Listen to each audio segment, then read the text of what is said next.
0,128. Vai. 0,128. Sem medo de ser feliz, gente.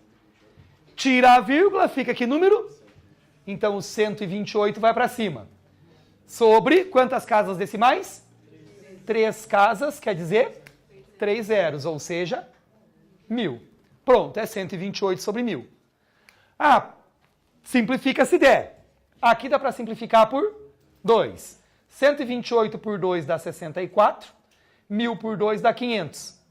Que dá para simplificar por 2 de novo. 64 por 2 fica 32. 500 por 2 fica 250. Que dá para simplificar por 2 de novo. Que fica 16 sobre 125. O 16 só dá por 2. O 125 só dá por 5. Então agora não dá mais para simplificar. A fração mais simples é 16 sobre 125. Mas ela veio de qual fração? 128 sobre 1.000, que é uma fração decimal. Por isso, o número com vírgula que termina, a gente chama de número decimal. Beleza? Então, se ele é um número com vírgula que termina, ele é um número decimal e eu posso transformar numa fração decimal. Se ele é uma fração decimal, eu posso transformar ele num número decimal. Ida e volta, tudo bem isso? Beleza?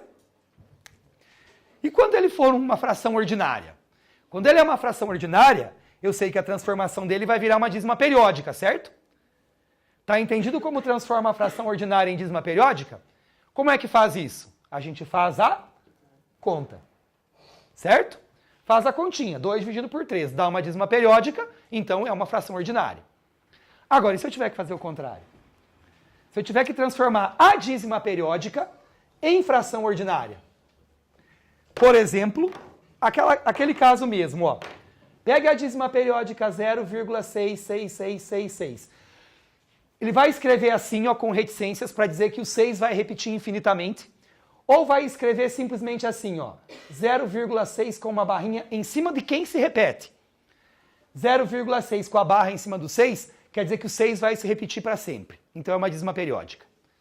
Como é que você encontra a fração que gera a dízima periódica? Atenção, eu vou mostrar para você o caso simples, tá?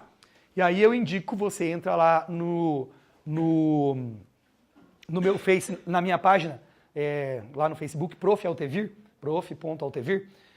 tem um vídeo lá onde eu ensino a transformar qualquer dízima periódica em fração, tá? É simplesinho, mas não é uma coisa assim extremamente importante. Então, fica como curiosidade para quem quiser saber o caso geral. Eu vou ensinar o caso mais fácil, tá? O caso mais fácil qual é? É quando você tem o zero na parte inteira, quer dizer, zero antes da vírgula, ok? E a repetição começando logo depois da vírgula. 0,666666. Zero antes da vírgula, repetição logo depois da vírgula. Esse é o caso mais fácil. Você vai se perguntar assim, ó. Qual é o número que se repete? O 6. O número que se repete vai para cima. 6. Quantos algarismos tem a repetição? É só o 6 que se repete, não é mesmo? Quantos algarismos tem aqui? Um algarismo quer dizer que você vai ter um número 9 embaixo. Quando a fração é decimal, tem que ser um cara que é 10 ou potência de base 10 embaixo, porque é decimal. Quando a fração é ordinária, não pode ser alguém que seja 10 ou que vai virar 10. O cara que nunca vai virar 10 ou 100 ou 1000 é um 9, gente. Por isso, quando for dízima periódica, sempre vai ter um 9 no meio da brincadeira, porque ele nunca vai virar decimal daí. Então vai ser sempre 9 aqui. 6 sobre 9, pronto. Professor, mas lá era 2/3. Legal. A fração é 6 sobre 9, dá para simplificar? Tem alguém que divide o 6 e o 9 ao mesmo tempo? Quem?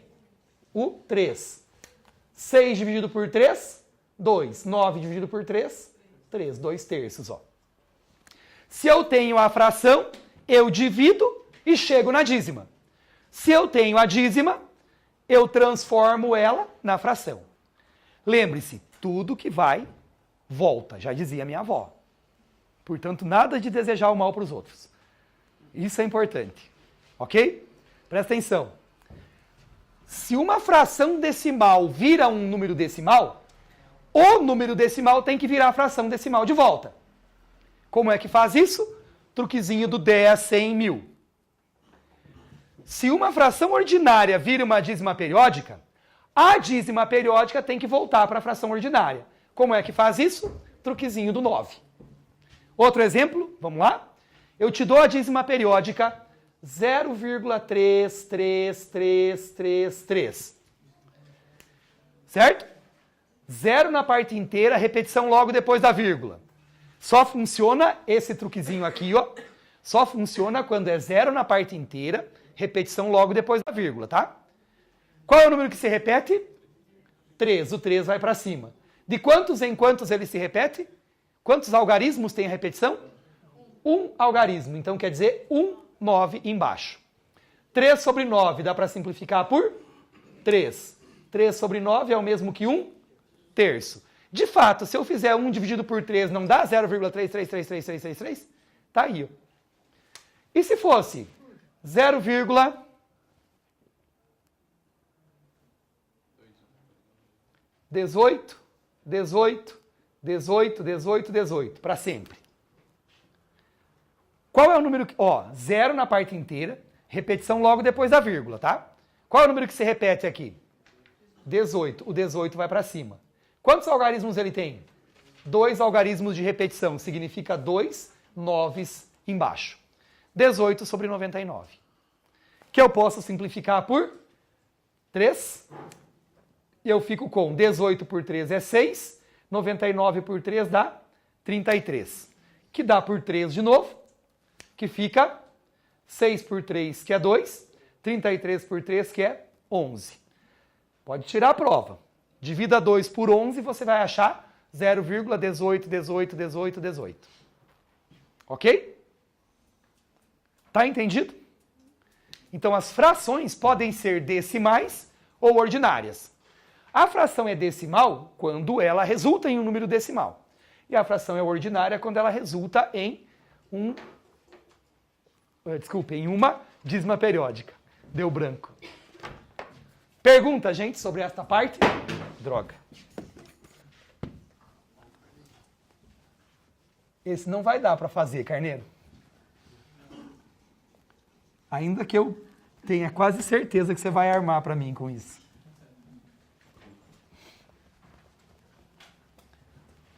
Seguindo com o seu material, você tem uma fração aparente. O que nós vamos chamar de fração aparente? Fração aparente é aquela fração que parece uma fração, mas não é.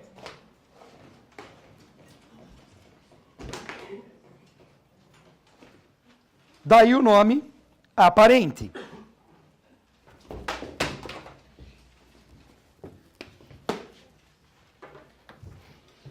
Por exemplo, eu te dou a fração 6 terços.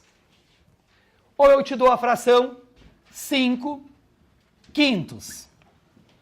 Isso são exemplos de frações aparentes.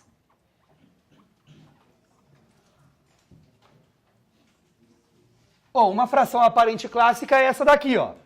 3 sobre 1. Lembre-se, princípio básico, toda fração é uma divisão. Se é uma divisão, eu posso dividir. Quanto que é 6 dividido por 3? 2. É um número inteiro, tá vendo? Parece uma fração, mas é um número inteiro. Por isso ela é chamada fração aparente. Ok? Quanto que é 5 dividido por 5? 1, fração aparente. Quanto que é 3 dividido por 1? 3, fração aparente.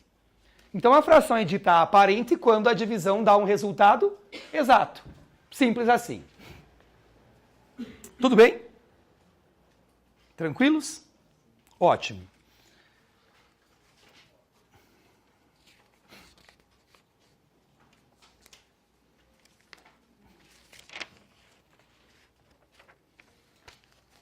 Nós temos uma outra classificação chamada, aqui estavam as frações aparentes, nós vamos chamar agora de fração própria e fração imprópria.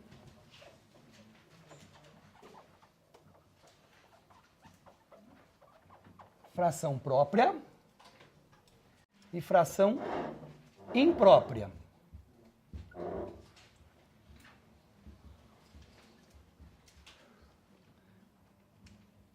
Simplesinho também, olha só. Uma fração é dita própria quando ela é a ideia de fração propriamente dita. A fração vai ser própria quando o numerador, a parte de cima, numerador, for menor ou até menor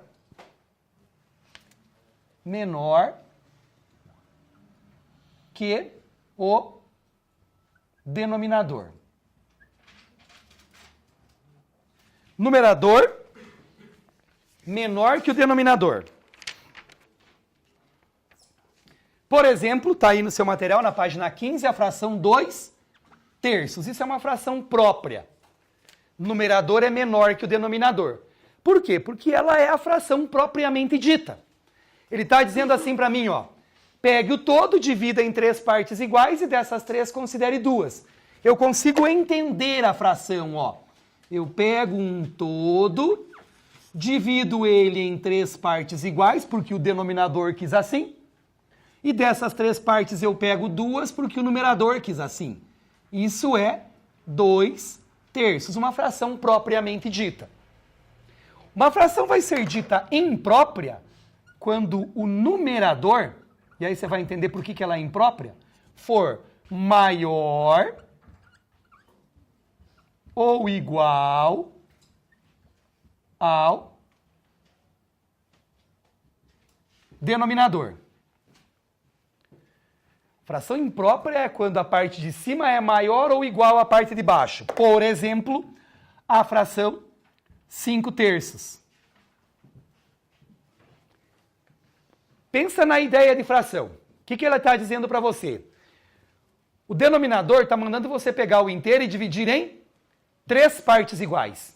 E o numerador está dizendo para você que dessas 3 você vai considerar 5. Ué, como é que você vai considerar 5 se você só tem 3? Entendeu? Como a ideia de fração não funciona, por isso ela é chamada imprópria, porque contraria a ideia de fração. Mas existe. Como é que a gente representa isso? A fração 5/3 fica representada assim, ó. Pega o inteiro, divide em 3 partes iguais. Desculpem. Pega o inteiro, divide em 3 partes iguais, porque o denominador está dizendo para você dividir em 3 partes. E dessas 3 você vai pegar 5. Então você pega uma, pega 2, pega 3, e aí não dá mais. O que você faz? Pega outro inteiro, divide de novo em 3 partes iguais e completa com aquilo que falta. 1, 2, 3, 4, 5. Peguei o inteiro, reparti em 3 partes iguais e dessas 3 eu peguei 5. Qual é a diferença? A diferença é que quando a fração for imprópria, eu preciso de mais de um inteiro. Agora, olha como isso faz sentido. Se eu dividir 5 por 3, não vai dar mais do que 1 o resultado? Não vai dar 1, alguma coisa? Significa que eu vou ter um inteiro mais alguma coisa. Por isso que faz sentido. Tá? E notem, a fração imprópria, ela poderia ser com um denominador igual ao numerador. Por exemplo, a fração 3/3. O que isso está dizendo para você? Pega o inteiro, divida em 3 partes iguais, e dessas 3, pegue as 3. Ora, mas se eu estou pegando as 3, eu não estou pegando um inteiro? 3 dividido por 3 é 1. Então, 3/3 vai te dar o inteiro. Você não precisa dar ideia de fração para isso, é um inteiro. Por isso que ela é imprópria. Agora, olha o detalhe. Toda fração imprópria, ela gera uma outra coisinha da matemática chamada número misto. O que é um número misto? O número misto é a mistura do número inteiro com o número quebrado.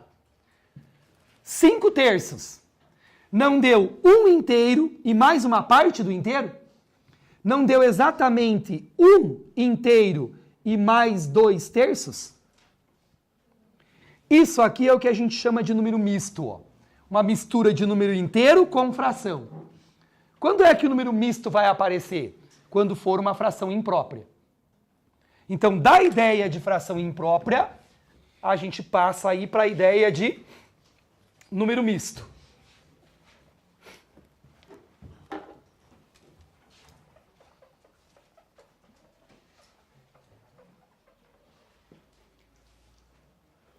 Bom, primeiro, de onde vem o número misto? O número misto vem sempre de uma fração imprópria. Quando que a fração é imprópria? Quando o numerador é maior ou igual ao denominador. Então vamos pegar um exemplo aqui, ó. A fração, olha só, a fração 14 terços. Concorda comigo que essa é uma fração imprópria? Como é que eu descubro o número misto da fração imprópria? Você não precisa fazer desenho para isso. Você simplesmente lembra que fração é sempre uma divisão. Divida. 14 dividido por 3. Para você achar um número misto, você para a divisão, você faz a divisão até onde der, sem passar para a parte quebrada, tá? Quanto que é 14 dividido por 3? 4, porque 3 vezes 4 é 12. Para 14 sobram 2. Atenção! 14 dividido por 3 dá 4 inteiros. O resultado é a parte inteira do número misto. Então isso aqui é 4 inteiros. Vou fazer um 4 mais bonitinho, né? Isso é 4 inteiros. E o resto é a parte que sobra. É a parte que sobra na forma de fração. Como na forma de fração? Esse 2 não é resto? Que eu não posso mais dividir por 3. Então são 4 inteiros e 2 terços. Ó, 4 inteiros e 2 que eu não dividi por 3. 2 dividido por 3, porque eu parei aqui a divisão. 4 inteiros e 2 terços. O 4 vem do resultado, o 2 vem do resto. E o denominador fica igual. Beleza? Toda fração imprópria pode ser transformada em um número misto. Tudo bem? Se tem ida, tem que ter volta. Como é que eu transformo o número misto em fração? Você tem lá o número de trás para frente agora. 4 inteiros e 2 terços. É bem simples isso, ó. Você vai pegar a parte inteira, multiplica pela parte de baixo, multiplica pelo denominador e soma com o numerador. Multiplica e soma. Olha lá. 4 vezes 3, 12 mais 2, 14. Vai te dar a parte de cima. A parte de baixo você só repete, 14 terços. Então, se é uma fração imprópria, eu posso transformar em misto. Se é um misto, eu posso transformar em fração imprópria. Ok? Vamos ver se a gente entendeu? 2 inteiros e 1/5. 2 vezes 5, 10 mais 1, 11 vai para cima, 5 fica embaixo, 11/5. Ok? Então não esquece, pega a parte inteira, multiplica pela de baixo e soma com a de cima. Você vai achar a parte de cima e a de baixo você só repete.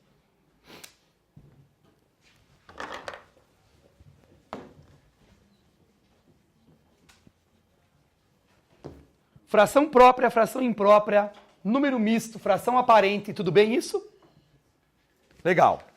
Adiante com o seu material. Simplificação de frações, página 17.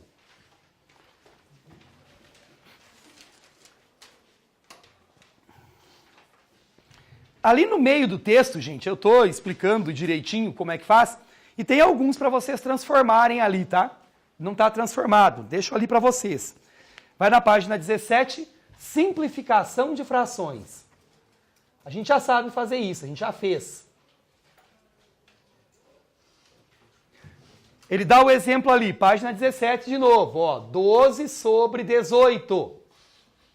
Atenção, O que é simplificar uma fração? É encontrar um número que divida as duas partes ao mesmo tempo. Então você simplesmente pergunta assim, e detalhe, toda fração tem que ser simplificada, tá? Existe um número que divide o 12 e o 18 ao mesmo tempo? 12 e 18 dá para dividir por quem? Ó, presta atenção. Alguém aqui falou 2. Alguém aqui também falou 6.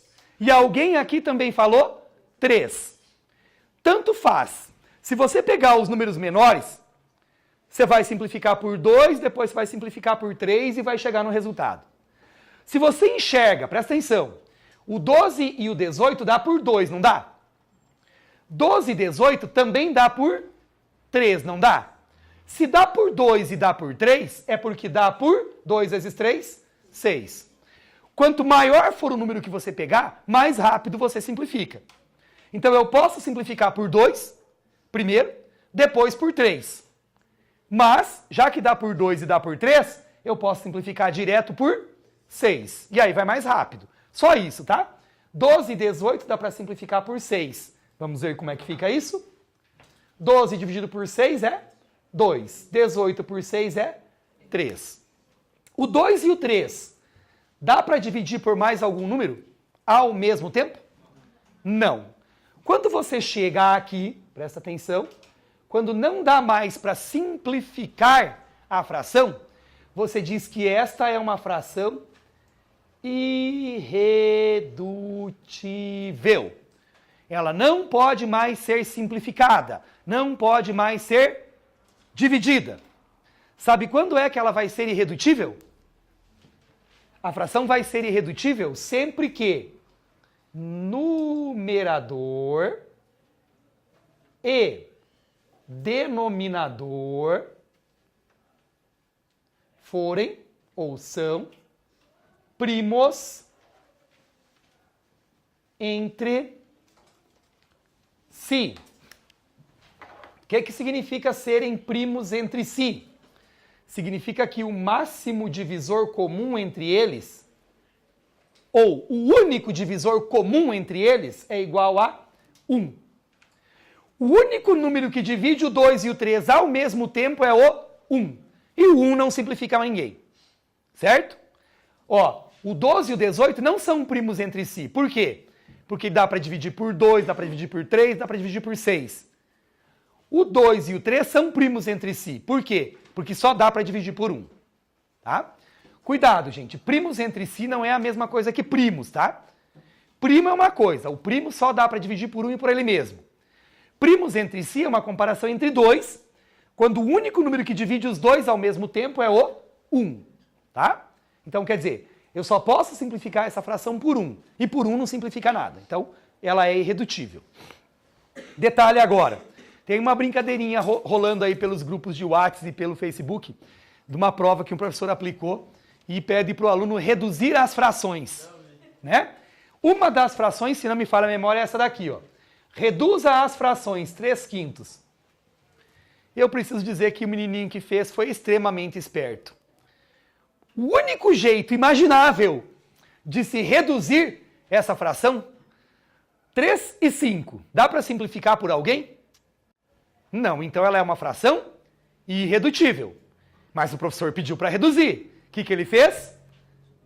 5/3, que é igual a 5/3, que é igual a 5/3, que é igual a 5/3, e foi reduzindo os números. É o único jeito de reduzir a fração, porque simplificar não dá mais. Então, se a gente não faz a pergunta certa, a gente espera qualquer tipo de resposta. E não adianta o professor ir lá e colocar um ponto de interrogação do lado, porque ele fez a pergunta errada. Não dá para reduzir essa fração. Ah, ele poderia pedir assim, reduza esta fração a um número decimal ou a uma dízima periódica. Aí tudo bem, mas ele tinha que especificar isso. Porque daí se eu dividir o 3 pelo 5, isso aqui vai virar um decimal. 3 por 5, diga-se de passagem, é 0,6. Ó. Eu posso reduzir ele a um número decimal. Mas ele não pediu isso, ele pediu para reduzir. Reduzir é simplificar, simplificar não dá. Então, o único jeito que o menininho achou de reduzir foi diminuir o tamanho dos números. Foi muito esperto ele. Eu daria a questão certa. pela inteligência do rapaz. Muito bem. Entendido o que é simplificar uma fração? Beleza? Então, simbora. Adelante.